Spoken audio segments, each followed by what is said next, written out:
to What's Working. I'm Cam Marston. What's Working is brought to you by Regions. The focus of this show, as you likely already know, workplace and workforce trends. Our goal is to find the workplaces and the workforces that are doing something different that will help you and me get a little bit better at what it is that we do.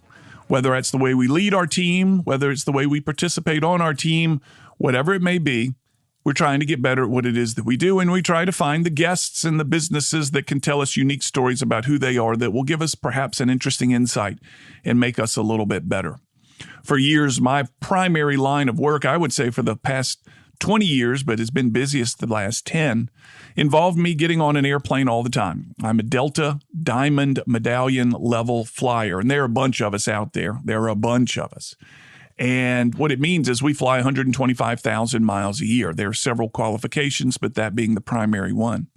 And that's a lot of airtime, folks. And I think since COVID hit mid-March, I haven't touched my luggage since then. It's very rare in the past 10 years that I would not touch my luggage for very long. In fact, when we had our house, some alterations done to our house years back, in my closet, I had a shelf built about waist high where that luggage lives. And it operated essentially as a drawer in my closet. I would move clothes in and out of it. It was easy and quick to pack. And I'd come home from off the road and toss the luggage on that shelf, open it up and take the stuff out of there to clean. And since about mid-March, I zipped that luggage up and I put it on the top shelf in my closet, and I haven't touched it. And I bet it's been 10 years since I've not touched my luggage as long as I have now. There are plenty of people that don't touch their luggage after a trip, and that luggage is lost. Now, as a Delta Diamond Medallion member flyer, when I lose my luggage, Delta goes out of their way to help me find it and deliver it to my home. I'm fortunate for that reason. But those that perhaps don't get that treatment, or truly the luggage gets lost, I assume there's some reckoning with the airline, some sort of settlement that happens. And then that luggage eventually gets found. What happens to it? I'll tell you what happens to it. It goes to Scottsboro, Alabama. Halfway between Huntsville and the Georgia line, as the crow flies, is Scottsboro, Alabama. It's not a big place. You have to try to get there. It's not a place you pass through on the way somewhere else. It is a destination in and of itself.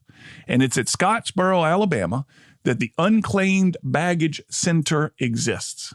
This is where luggage from all over the nation is sent to be unpacked and the contents to be sold to the public at the Unclaimed Baggage Center.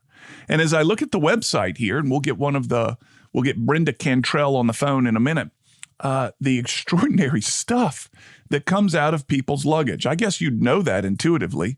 If I'm traveling with something valuable, more often than not, I'm going to have it in my hands and carry it on the airplane. However, based on these photos that I'm seeing on their website, there are plenty of people that have valuable things that check it in their luggage and never get it back. And it must be heartbreaking for many of them. Many of them look like mementos that are very important. But you can go to the online luggage center and see what they have for sale. You can go to their store in Scottsboro, Alabama, and browse through the clothes, the shoes, the cameras, lots of cameras that they have for sale. None of it's cheap. It's priced reasonably. But the stories that come out of this have got to be amazing. And I'm interested to hear about this business, about what Brenda has learned about the way people travel and pack, some of the more unique items that they've pulled out of the luggage. And I'm really curious if anybody's ever shown up at their store in Scottsboro, Alabama and said, "That's mine. I lost that on a flight blank many months or years ago. I'd like that back, please." That will be an interesting conversation.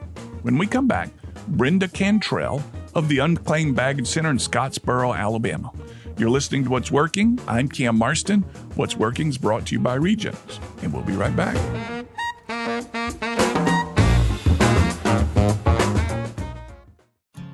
Think about how people really see you. The kid at the drive-thru just sees a coffee drinker. Please pull forward. Your local barista sees the person who loves a smiley face in their latte. See you next time. It's kind of the same way with insurance. Other insurance companies just see a customer, but a State Farm agent sees more. They see you as a neighbor. Your State Farm agent is here to get to know who you really are, so they can help life go right. Call me, State Farm agent Allison Horner, in Mobile at 666-1616. Even if we don't meet in person, Regions is still here for you. We make it easier for you to stay informed and in control with online and mobile banking. You can check balances, transfer money, pay bills, deposit checks with Regions Mobile Deposit, and even set up helpful alerts no matter where you are. We're here to make it easier to bank your way. Learn more at regions.com/tools. Regions Bank, member FDIC. The best, most cost-efficient ways to talk to customers about who you are and what you do is through signs, simple, effective signs. Hi, I'm Cam Marston, host of What's Working. Signorama is the Mobile area's leader in helping you design and build signs advertising your business. What kinds? All kinds of signs, all kinds. Find Signorama on Facebook or at signorama-mobile.com.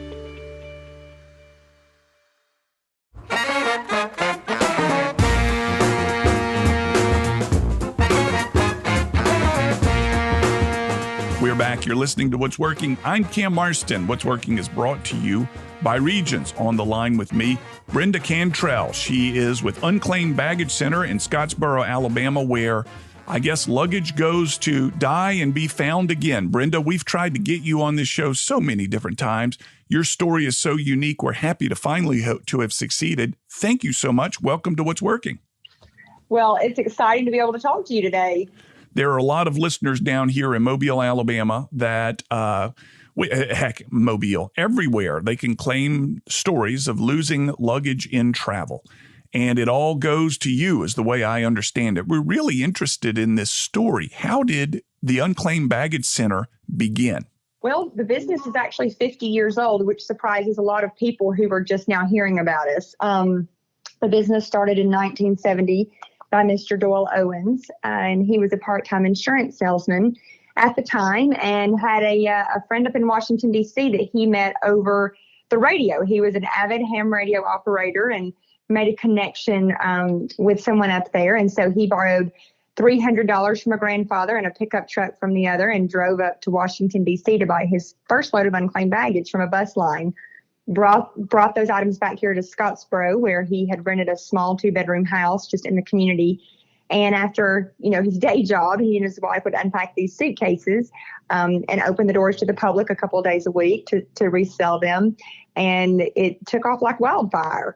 And within just a few years, he had contracts with major airline carriers and had moved to a larger property. And here we are 50 years later. Unbelievable. So through a ham operator exchange, he learned about a bus line that was collecting unused or unclaimed baggage and said, I think I want that. Is that right?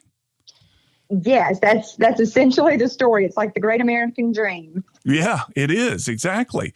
Now, what do you know about, so today, are all the airlines that I'm aware of working with you all to get you their unclaimed baggage? We work with most of the major carriers, and we have long-term exclusive contracts with them to purchase items after they have been lost or unclaimed after 90 days, and an insurance settlement is paid to the passenger. And that primarily applies to checked baggage, things that are left on the plane as a passenger that you carried when as your carry-on. Those aren't covered by insurance through the carrier, simply because as a passenger you chose responsibility to carry on that iPad or that baby stroller or, new digital camera. But we do have purchasing agreements with with most of the major carriers. So the carriers have paid essentially the passenger who has lost his or her bag due to the lost bag. That bag is now the property of the airlines because they've bought it from them, correct? Correct. Okay. So, and then do the airlines go through the bag at all, or is it given to you all unopened? Oh, the airlines absolutely go through the bags. They're looking for markers that would identify, that would match a claim report, if you will. Just like, when you go to your local lost and found, wherever you are, and you describe your item, there's mutual information going in on a tracing side, and then there's information going in, from the person that lost it. And they're obviously looking for markers that will match specific things.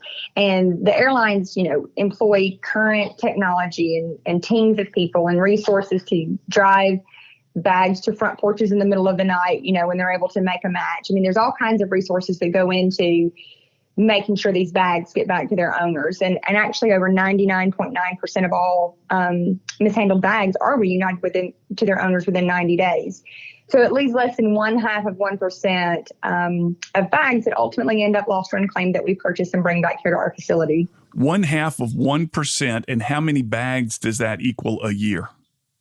Well, we don't disclose the number of bags, but what most people really want to know is how often we stock new things and how much is that. And so it equivalates to about 5,000 to 7,000 new items getting stocked on our sales floor per day. Now, day? Yeah. So now here's the thing. An item is not a suitcase full of items.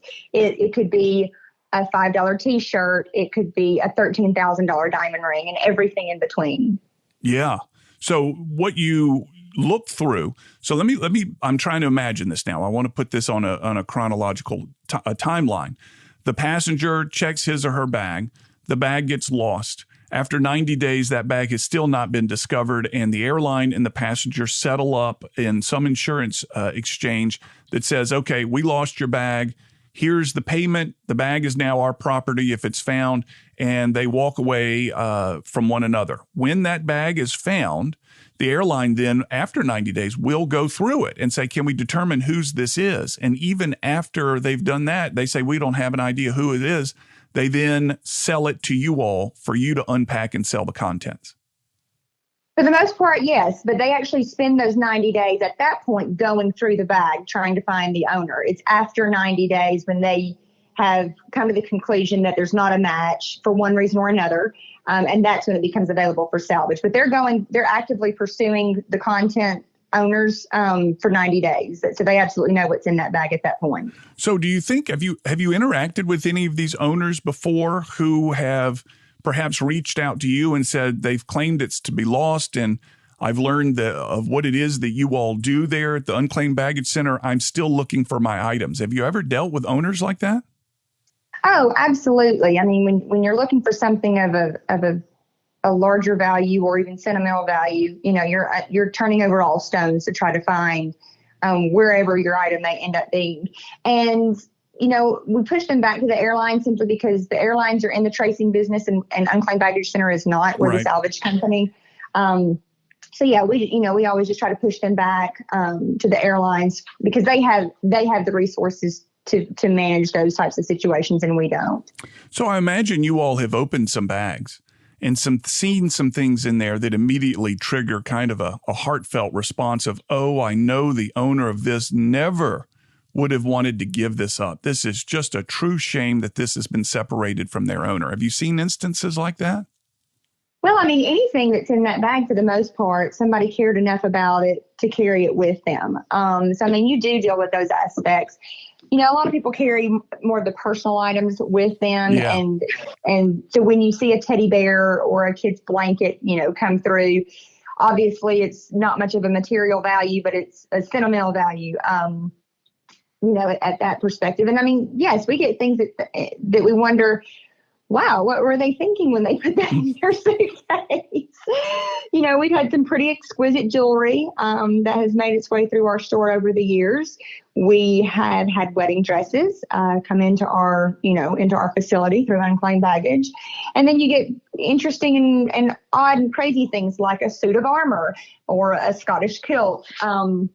So you go, man, they must have been having one heck of a vacation, you know, to pack that suit of armor this time. Yeah, no kidding. You got to wonder what the story is that it's attached to a suit of armor that's been lost. Not only do you have it, but you're traveling with it, and that's even more interesting. I can imagine. That's fascinating. Yes. So tell me this: do you sell the luggage as well? It would seem like that would be. I travel frequently, used to travel frequently prior to COVID. Mm-hmm. It would seem to me that might be the best place to get a new piece of luggage is through you all. Well, we do sell the luggage, but keep in mind, many times when the bags make their way to our facility, they many times have flaws in them. Maybe a wheel is broken, a zipper is broken, something's ripped. So we only sell a small percentage of the actual suitcases that we pay for, but we do donate a significant amount of those to a variety of organizations. One of our banner programs that we do with with our nonprofit foundation, Reclaimed for Good, is a program called Luggage. And that's where we take some of those suitcases that might have some design flaws, but are still very usable, but they're better repurposed, benefiting a child in the foster care system. And so we invite people to come in and paint these suitcases with a unique design for a unique child, for something to claim their own. Because so many times we hear about foster children in the system that unfortunately don't have a suitcase or something to call their own when they might have to move between houses, and maybe they only have just an oversized, plastic garbage bag. And so Luggage is a program that we love to take part in with our suitcases. Yeah, that's very nice. You give a child a suitcase to call their own that's been reclaimed and repurposed. That's a generous thing to do with them. I wouldn't have considered that. I would think you just throw them in the dumpster or something like that. But the ones that can be repurposed or rebuilt for the kids, that's wonderful. And actually, a third of all our merchandise that we pay for is donated through our Reclaim for Good program. I mean, we've donated over 1 million pair of eyeglasses to Lions Club International. We've donated thousands upon thousands of wheelchairs and walkers and crutches and canes to a program called Wheels for the World that refurbishes them through programs in maximum security prisons, and then send those back out into the mission field. We donate items to Samaritan's Purse, which is an international disaster relief organization. Of course, we support our local community with a number of initiatives, but we, scarves and jackets and coats. I joke that everybody in America travels with 2 jackets regardless of the season, and they leave one behind on the plane, and we either sell it or donate it. We've donated thousands and thousands of jackets every season, from local outreach all the way up to the Bowery Mission up in New York. That's interesting. Now, you said something that, again, caught my attention, and that is people are leaving wheelchairs behind. They're not claiming wheelchairs. You're donating them, which means that people are leaving them behind. It would seem like if you walk out of the airport without a wheelchair, you would notice that, or you would really want that back. I guess everybody wants it back, but I'm just surprised by how many wheelchairs you all have that you donate. It's wonderful. Now, would you say that your organization is primarily a business or an altruistic organization? It's a mix of both, for sure. It's crazy why, like you say, somebody gets on an airplane needing legitimately a baby stroller, a car seat, a cane, a wheelchair, and then for whatever reason not needing it, when they get off. And I don't know that it's that not that they don't need it, but maybe other resources are available and you're kind of frazzled when you're getting off the plane.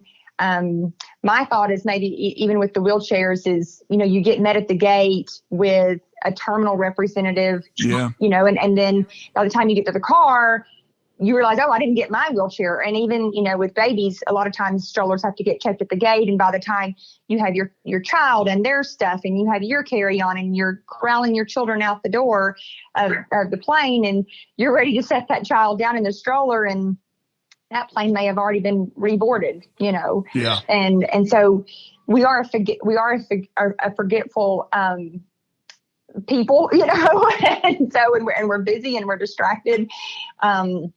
And that's how things get left behind on the plane as well. I mean, again, when you carry things onto the plane and you walk off without them, there's something that transpired that led you to forget to bring it with you. There's been a distraction. There's been a tight connection. There's been a ruckus of some sort with a family member. I've traveled with young kids, and I know what you're talking about there. And there are times that I would likely have left a stroller and sometimes maybe even a child behind had I had my druthers. We'll talk about whether you've ever seen a child run through your claim. You're listening to What's Working. I'm Cam Marston. What's Working is brought to you by Regions. I'm on with Brenda Cantrell with Unclaimed Baggage Center in Scottsboro, Alabama. We'll be right back.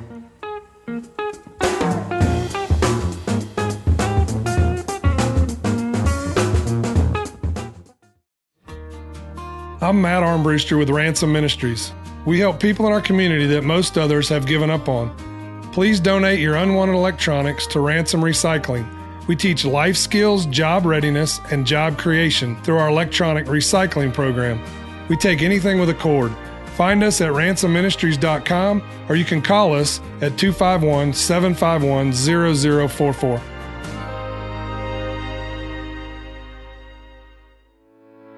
Human Resource Departments spend countless hours on insurance billing mistakes, Obamacare rules, and compliance. Employee benefits serve the purpose of recruiting, retaining, and rewarding employees. We can handle all of your benefit needs with cost-effective products, employee enrollments, and handle your HR issues. Benefit admin doesn't have to be complicated. My name is Michael Cowart Jr. of the Cowart Group, and we specialize in helping businesses with their employee benefit packages. Visit CowartAssociates.com.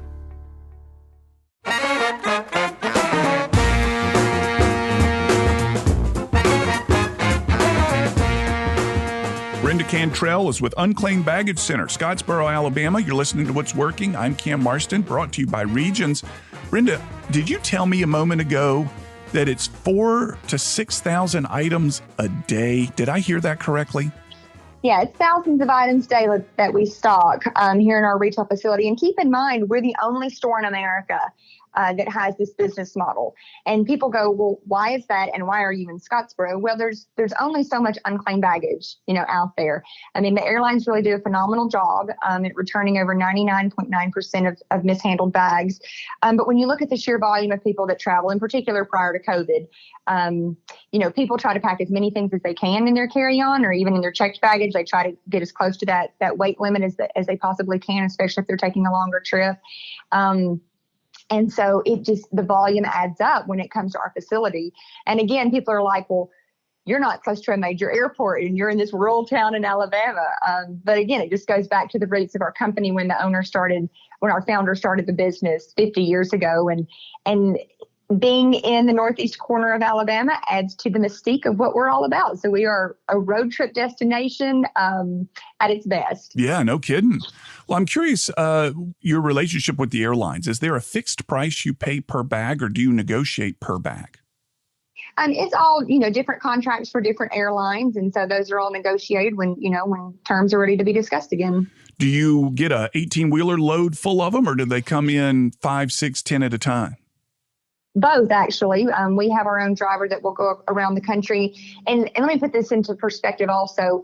When we say we bring in a tractor trailer load, it's not like we're picking up a tractor trailer load every week from every airline, if that makes sense. Sure. I mean, you do what's feasible for the business. And if that might take 6 months to fill up a trailer or it takes 3 months to pick up a trailer, whatever the circumstances are, depending on the volume of the carrier, then we'll bring them back here. And then some are shipped into us.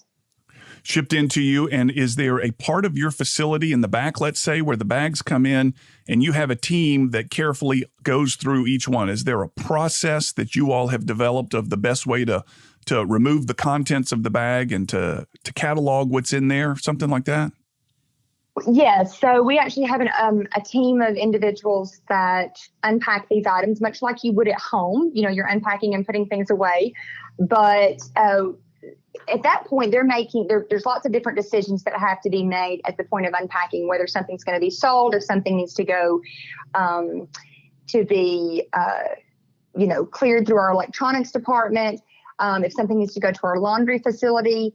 We're one of the largest laundry and dry cleaning facilities in the state. On average, we do about 50 to 60,000 pieces a month. Wow. They're deciding at that point what needs to be sorted for donation or what needs to be recycled or thrown away. And we actually, again, prior to COVID, I think we all speak to that quite a bit these days.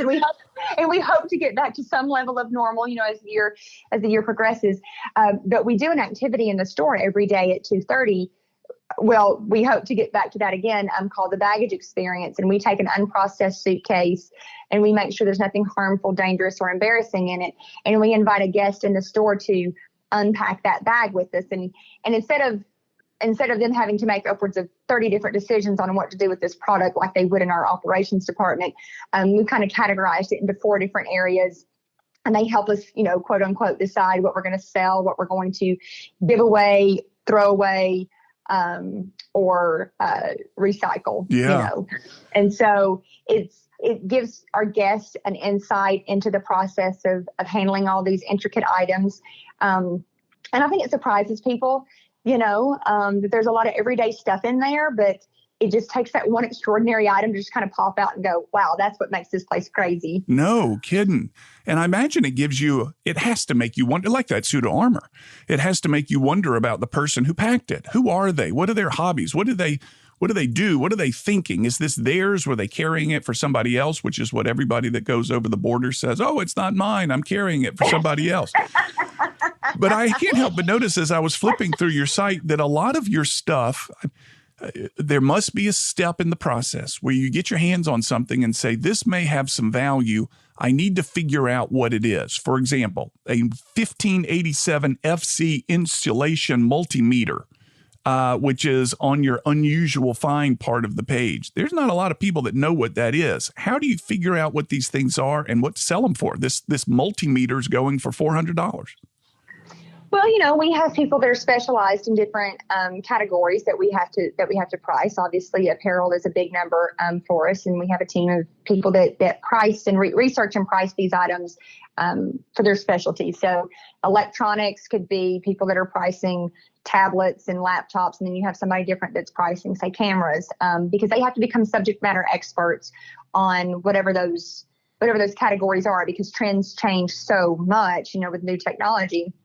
And I mean, the same thing with those unusual things. We've done this long enough to know when something isn't bought off the shelf at Best Buy, and you just spend adequate time researching it and understanding the product and then pricing it accordingly. And we price anywhere from 20 to 80% off suggested retail. Things are good deals, great deals, and fantastic deals. It's all in the eye of the beholder. Yeah. So I'm looking at a Karam Lizard leather embossed pool cue for $590.99, off from $1,180. So you really have some odd things that are, in my opinion, a little bit odd, very expensive items. And the people that know what they're getting are getting a heck of a deal, aren't they? They really are. The unusual finds is always something interesting, because we just launched the online store a few weeks ago. And so people that have wanted to come see us for years and years are finally able to get a taste of what those that can shop in our retail store have been experiencing over all these years. And, just to come in and either it's the fun and interesting things that we have on display in the store, or as our tagline says, you never know what you'll find. What if you do find that embossed pool cue, or you find that interesting, electronic meter? I know when we first launched the store, and I guess to me, I'm like, oh, okay, that makes sense that we had that. But to other people, they're probably like, what in the world is that all about? It was like a venom extraction kit. Oh, wow. But people go, why would Unclaimed Baggage have that? Well, people travel, they hike, maybe we always say if these bags could talk, what kind of story they could tell. I mean, maybe that person was hiking the Grand Canyon the week before, Right, right. That's amazing. So these gifts that you pull out, or not gifts, but these items that you pull out, and it just makes you wonder about the people. Can you unpack a bag and make assumptions about the person, the way it was packed? Maybe not the items, but the way it was packed. Are they a real tidy packer? They are a loose packer, whatever it may be. Have you ever you drawn conclusions about the owner of the bag based on the methods used to pack it? Was it a business trip or was it weekend at Bernie's? Yeah.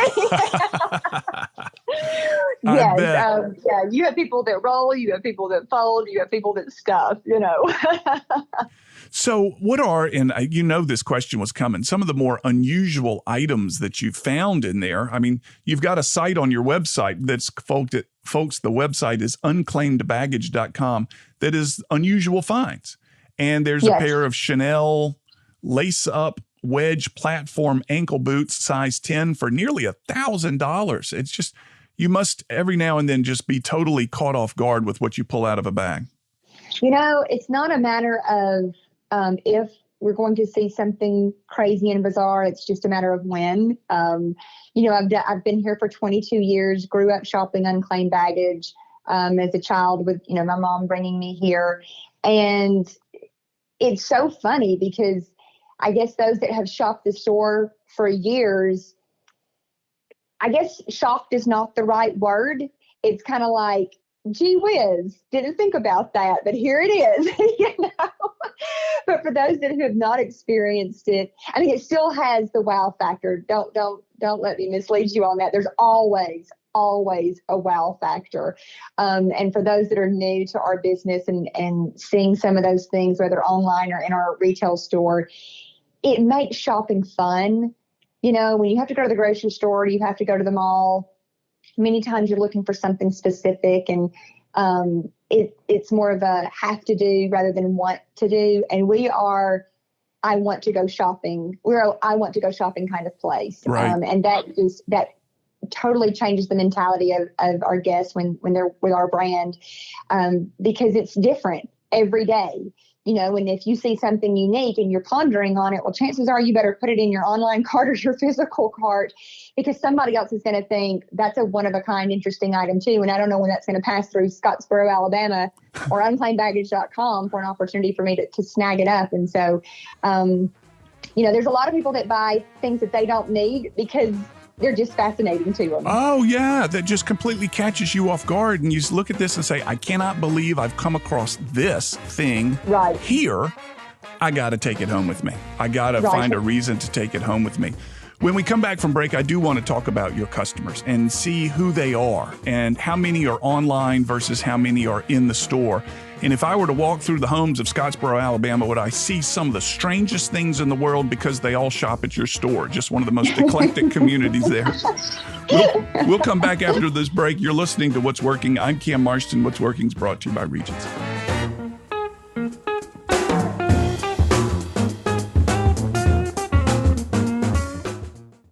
Life insurance is one of those subjects that make people want to change the subject rather than admit they probably don't have enough. I'm State Farm agent Allison Horner, and that's why I focus on how the benefits of life insurance actually live on by asking people to think in terms of life without having to sell the house insurance, or life without having to give up college insurance. Find out how the benefits of life insurance can live on for your family. Call me, State Farm agent Allison Horner, and get to a better state with State Farm. That's the sound of rush hour. Hello, recess. Mom! Work from home is a lot of work. Even though we're a little further apart right now, we're still in this together. Regions is donating this ad to local food banks to shine a light on them as they feed our neighbors in need. Learn how you can help or get help at regions.com/foodbank. Regions Bank, member FDIC. This is Cam Marston, host of What's Working. Jim Mitchell and his team at Signorama have provided all types of signage for nearly every event I've been a part of for years. I know his team's creativity, their multitude of products, and how easy they are to work with. His No Mistake Signorama is South Alabama's marketplace leader. Find Signorama on Facebook, call 634-0100, or visit next to Mullinex Ford on Airport Boulevard.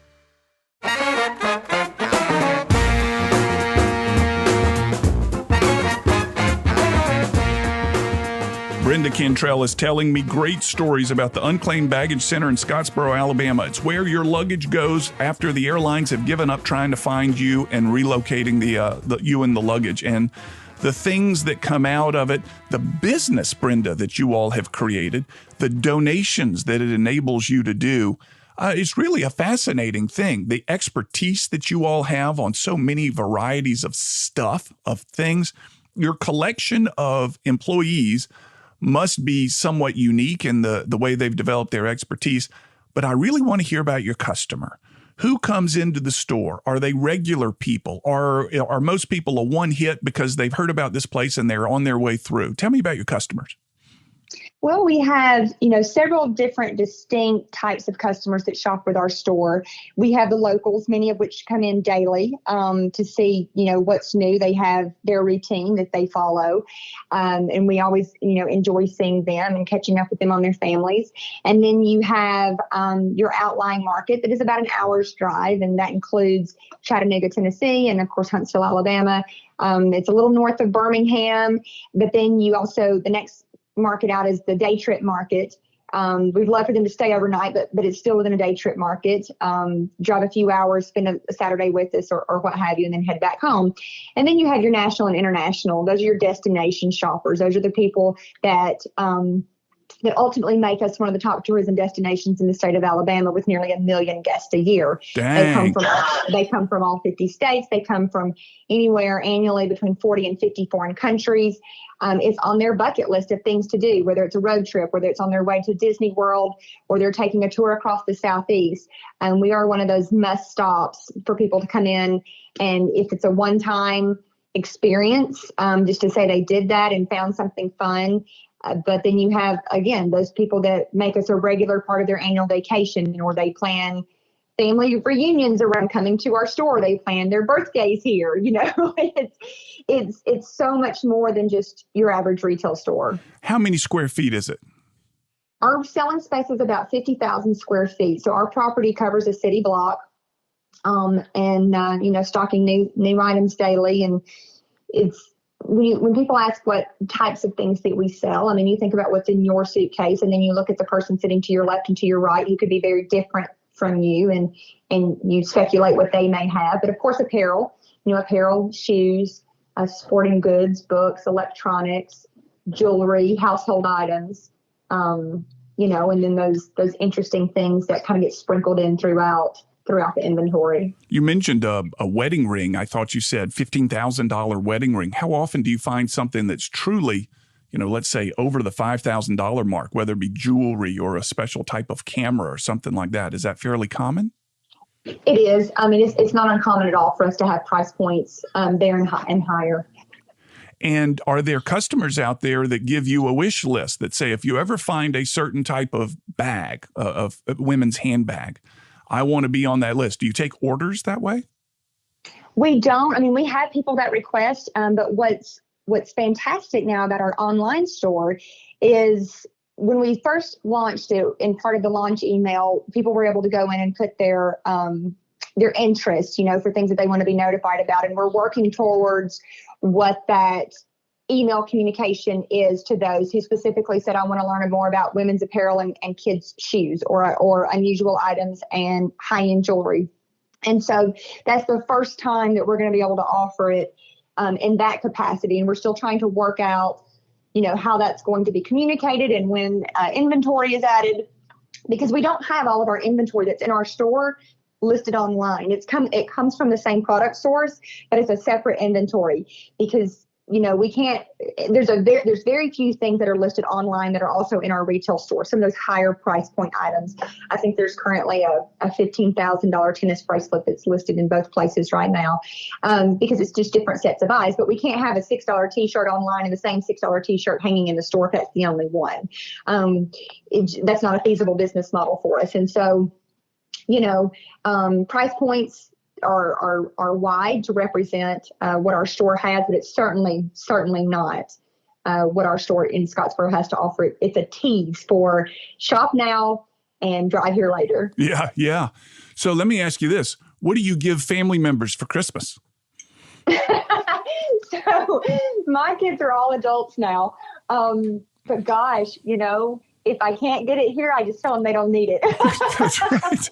When was the last time anybody in your family got something new for Christmas? I bet it's been forever. Everything's coming out of someone else's suitcase, but it's good stuff. We had to buy a transmission for a car this past year. So we have had car parts, but I don't think we've had a transmission. Give it time. Yeah.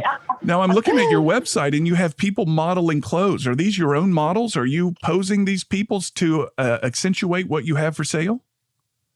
Yes. I mean, that's our, we have a content management department and a very skilled photographer and videographer. And so we create all our content here on site. And so that's not stock photography. So, our site is sprinkled throughout, with our own photography, our own local people in the community and in the outlying area that, we have relationships with to showcase our product. And most of these people, we were able to make connections through their love of our brand.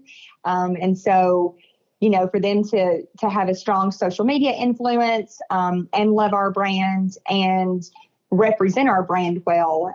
So those are the relationships that we feature throughout our site and continue to do so moving forward with our content. Do you, I'm curious, and this is an unfair question. I'm fond of asking these, but this is an unfair question. Have you developed any opinions about people or travel based on what you've seen from Luggage, as well as what you've seen from people that enjoy shopping this stuff? So with people that travel, I think it goes back to what I mentioned earlier about people being distracted, and forgetful. The volume of electronics that come into our processing facility that are left in backseat pockets and overhead compartments would surprise you. Oh, wow. Because they're so small now. 20 years ago when you traveled with a laptop, it was still small by comparison, but it was clunky and, yeah. It cost a tremendous amount more than it does now. And you probably had your business account on it and might have been fired had you lost it. Yeah. And maybe it had some confidential information on it. But things are so slim and small that you put it in the backseat pocket, you take a nap, you get up when the plane lands, and you don't mean to, but you forget things. So that's been interesting, to see that transpire over the years as smaller portable devices have become just commonplace for, just about everybody in America, whether they travel or not. And then as for the people that come into our store, we get all walks of economic backgrounds that shop in our store. We have those that come in and depend on us to meet their budget needs for their family. And then you have those that have never been to our store before, pull up and buy a $25,000 piece of jewelry and maybe never come back again because they were traveling through from somewhere. Our type of store appeals to just about every shopper out there. If you need budget clothes, you go to a certain store in the mall or a big box store. If you need electronics, you go to a certain type of store. If you need a wedding dress, you go to a bridal store. But where else in America can you come in under one roof and find all those types of things at all different price points to meet different budget, criteria or just spending experiences? I mean, where else can you find that? You can't. And so that's what appeals to the masses with our business is it's for the everyday shopper and it's for the once in a lifetime shopper. Have you ever found an owner and an item reunited? Owners have found us through odd and interesting circumstances. I mean, you asked earlier if, somebody has, if they send us, be on the lookout for this. And again, we're not in the tracing business. We don't have those resources. But, on just a few occasions over my 22 years here, do we have documented cases of people who, under the most bizarre of circumstances, they were not looking for this item here. They didn't even know our store existed.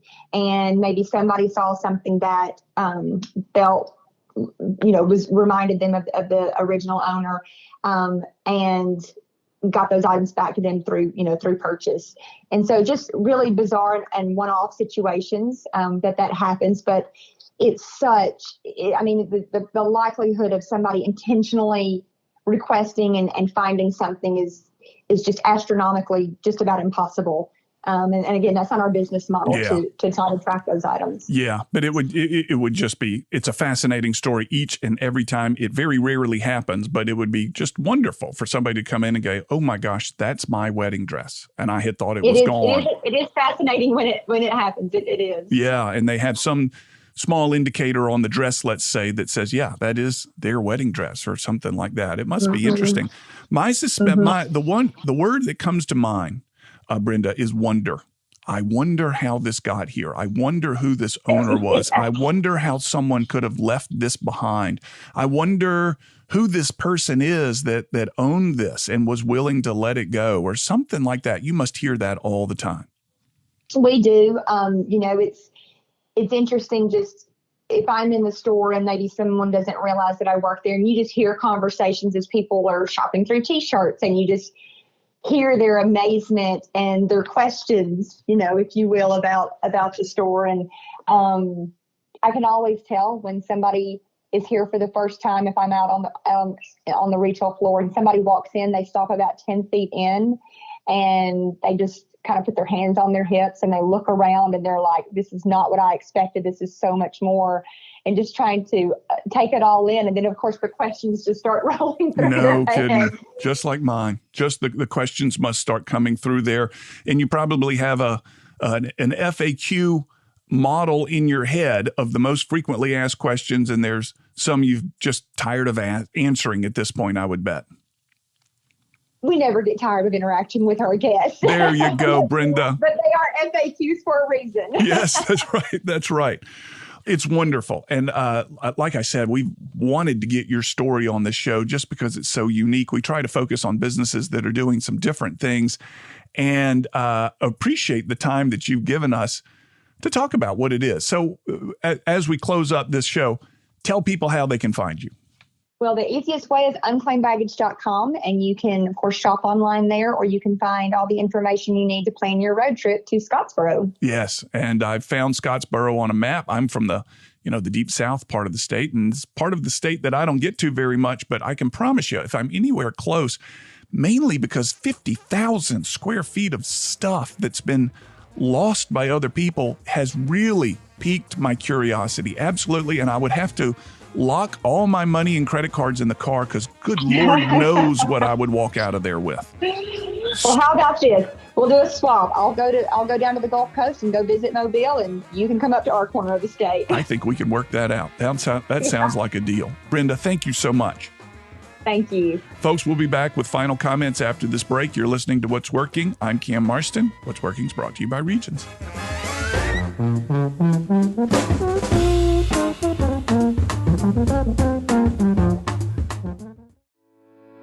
Do you sometimes wonder about different money topics, but struggle to find the answers? The Every Dollar Counts podcast with Gulf Coast experts Josh Knoll and Jay Stubbs is made for those folks serious about their financial plan and looking for answers. Josh and Jay dedicate their time to explaining the various services and products available, as well as discussing lifestyle and money interests of the modern-day family. Tune in to Every Dollar Counts on Apple Podcasts and everywhere else you get your favorite podcasts.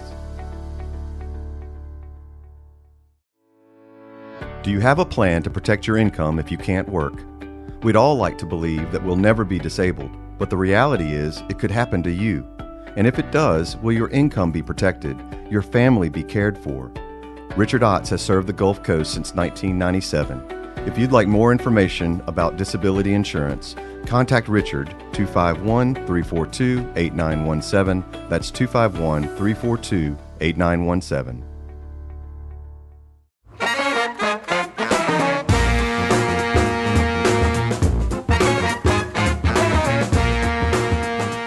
We're back. You're listening to What's Working. I'm Cam Marston. What's Working is brought to you by Regions. Special thanks to Brenda Cantrell.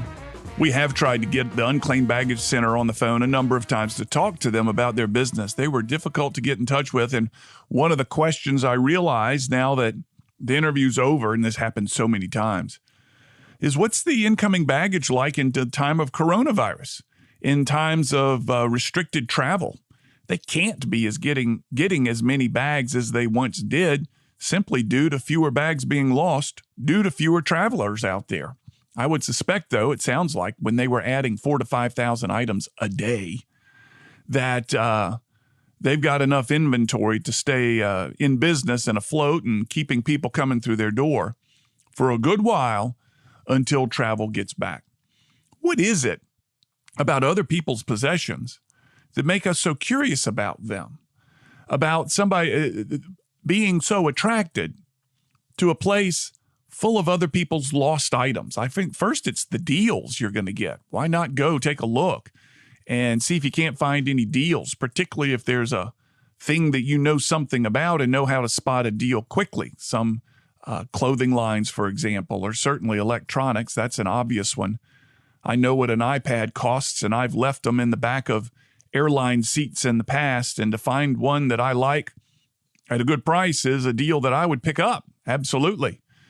I've lost them in the back of airline seats and actually had the airline call me and say, we found it, which I did not ever expect to happen, but I bet I've lost 3-4 pair of nice in-ear headphones, earbuds, not the ones that come with your phone, but some nicer ones that are more high fidelity to the music, which I enjoy listening to on the airplanes, particularly if I've been traveling quite a bit. Anyway, I've lost these things, and I would recognize a good deal on those when I saw them. But there's something about other people's lost goods that makes us really interested in going to look at them and I guess hopefully finding deals. But that's what museums are full of, other people's goods that have been dispossessed of them or something, here's Abraham Lincoln's Bible or something like that. We look on it and say, gosh, that's interesting. I don't know. I don't know what it is. But it sounds like an interesting business, and it sounds like there's a group of people out there that are willing to make the trip to get to Scottsboro, Alabama, to see this type of stuff. And I have to admit that if I'm ever in that neck of the woods, it's a place that I want to go to, because 50,000 square feet of stuff. I'd certainly be just like what Brenda described as a guy that came through the door, put my hands on my hips and said, oh my goodness, I had no idea there was this much out there, or this place was like this. That would certainly be me. By the time you listen to this show, we'll have moved on to a new chapter of the What's Working franchise, as I like to call it. We're now trying to take these interviews to the people we're interviewing. So often we do them from my home studio or from the 106.5 studios. But by the time you listen to this, hopefully we'll have had a successful trip to New Orleans, where we're going to sit down with M.S. Rao. If you're familiar with that antique store on Royal Street in New Orleans, that place is fascinating. And for years, I've loved to go there and just see what they're displaying. They've got some crazy, weird stuff in there. Some of it's just priceless and precious. Some of it is just strange. I remember one that I saw was a shrunken pygmy head, a human head, shrunken and on display. And I'm not sure who would buy that unless you're a voodoo queen or something like that, or a museum of some sort.